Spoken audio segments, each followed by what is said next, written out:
Se nourrir est essentiel, comme respirer et boire. Au cours de son histoire collective, le Québec s'est doté de nombreuses politiques généreuses et progressistes. Aujourd'hui encore, les inégalités sociales et économiques sont moins criantes ici qu'ailleurs. Nous faisons appel à notre culture progressiste pour lancer le chantier du droit à une saine alimentation. Le gouvernement canadien a souscrit à plusieurs conventions internationales où le droit à l'alimentation est évoqué. Pourtant, l'alimentation est orpheline d'une véritable responsabilité d'État. De la ferme au détaillant, les entreprises sont de moins en moins nombreuses. Les aliments ne sont considérés sur le plan légal que comme des banales marchandises. Parce que 1 million d'enfants et plus de 115 000 ménages composés de personnes âgées souffraient d'insécurité alimentaire en 2012 au Canada. 55% des gens du bien-être social vivent en insécurité alimentaire. En 2016, 10% de la population qui a eu recours aux banques alimentaires occupait un emploi. 5 200 $ était en 2016 le manque à gagner pour une famille de 3 personnes vivant de l'aide sociale pour couvrir ses besoins de base. En 2017, le panier nutritif coûte 8,50 $ par jour par personne. Dans les 10 dernières années, l'indice du prix à la consommation des aliments a augmenté du quart.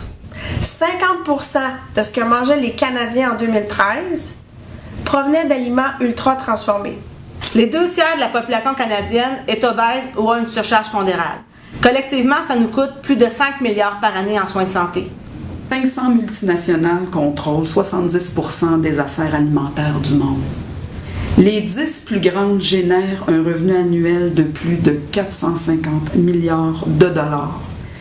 C'est autant que la richesse de tous les pays à faible revenu réunis.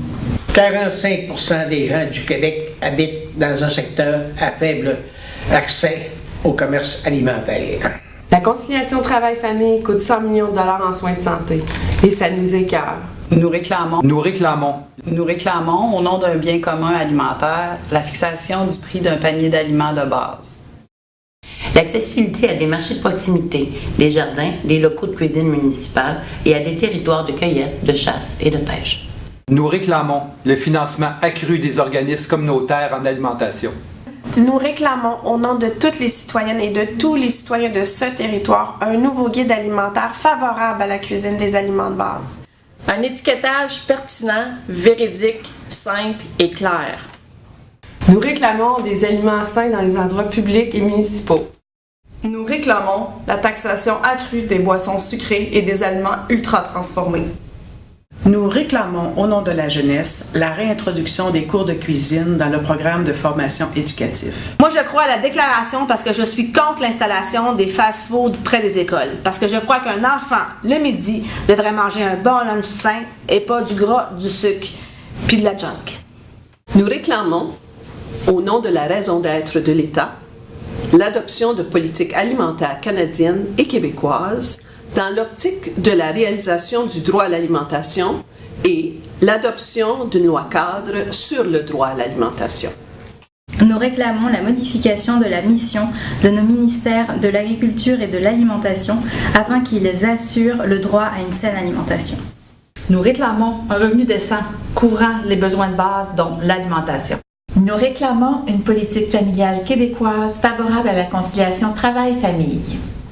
Nous réclamons la signature par le Canada du pacte international relatif aux droits économiques, sociaux et culturels. Nous réclamons l'élaboration par nos gouvernements québécois et canadiens de nouvelles conventions internationales procurant aux aliments et aux denrées agricoles un statut distinct des autres biens de consommation.